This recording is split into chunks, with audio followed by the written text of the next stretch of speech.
စိတ်မဆိုးတတ်တဲ့ပုဂ္ဂိုလ်လှတယ်တဲ့စိတ်မဆိုးတတ်ဘူးဒေါသဖြစ်เสียတွေ့ပြီမဲ့လို့ तू ကသိခံခြင်းခွင့်လွှတ်ခြင်းအပြုံးမပြတ်နေထိုင်ခြင်းတစ်ဖက်သားကအဲ့ဒီလိုအပြုံးမပြတ်နေပို့ပြီးတော့စိတ်ကတိုးလာတတ်သေးတယ်နော်သူ့ကိုမထီပဲမြင်လှုပ်တယ်လို့ထင်ကောင်းထင်သေးတယ်အဲ့ဒါမျိုးဒါကတော့အလိုထင်ပေါ့ဒေါသမဖြစ်အောင်ထိန်းနိုင်ရင်တော့အကောင်းဆုံးပဲအဲ့ဒါလို့သိခံခြင်းအပြုံးမပြတ်ဒေါသမထွက်ဘဲ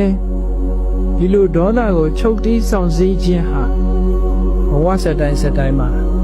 ရုပ်အစင်းနှပ်ပါခြင်းရဲ့အကြောင်းတရားဖြစ်တယ်ဘယ်လိုပဲပြောစိတ်မဆိုးဘူးဥပမာဘာနဲ့တူတော့ဆိုလို့ရှိရင်ရေကြီးဟာဘယ်သူကပဲတူးဆွ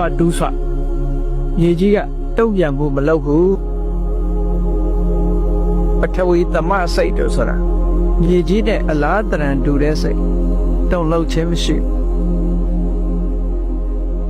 တို့တူရဲ့ရေဟာလည်းပဲဘယ်သူကပဲရေကိုမီးဘူးတိုက်မီးရှို့ရေဟာလည်းပဲတုံ့ပြန်ခြင်းမရှိဘူးလေဟာလည်းထို့တူပဲတုံ့ပြန်ခြင်းမရှိဘူးမီးဟာလည်းထို့တူပဲတုံ့ပြန်ခြင်းမရှိဘူးတဲ့ဒါကြောင့်မို့လို့ဘုန်းကြီးတို့တွေရဲ့စိတ်ဟာမြေကြီးပမာတုံ့ပြန်မှုမရှိအောင်လေ့ကျင့်ယူရမယ်လို့ဒီလိုပြောတာနော်ဘယ်လိုပဲကိုယ့်ကိုလာပြီးတော့ပြောစိတ်မဆိုးအောင်ကျင့်ရ